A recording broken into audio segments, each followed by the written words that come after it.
ఏంటి మాయా పొలానికి మందు కొట్టేసావా? లేదురా, పంటకి ఏ మందు కొట్టలేదు. ఏమి? ఏమంటే ఏం చెప్పను, ఈ పంట కోసం చాలా అప్పు చేశాను రా. అవునా?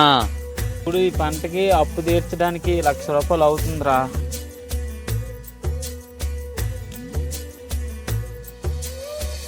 చాలా కష్టపడుతున్నా మాయా. తప్పదురా, కష్టాలు అనేవి బాధ్యతలు అంటవురా. సరే మాయా, నేను వెళ్తాను అయితే. ఎప్పుడు చూసినా పరిగెట్టడం, ఎక్సైజ్ చేయడం, జాబ్ ఎప్పుడు కొడతావురా నువ్వు? ఇంకా తల్లొప్పు కూడా మాకు తల్లొప్పు తేడానికిగానే ఈ వ్యవసాయం అదే ఇదని చేసుకుని డబ్బులేని వచ్చిన బయటికి వెళ్ళి అలా డబ్బులన్నీ సరిదింగుతాను. తల్లొప్పు ఏంటి మాయా, మన ప్రయత్నం మనం చెయ్యాలి, తర్వాత ఏదో ఒకటి అవుద్దులే. సరే అయితే వెళ్ళు, నేను వచ్చినప్పటికి టైం పాస్.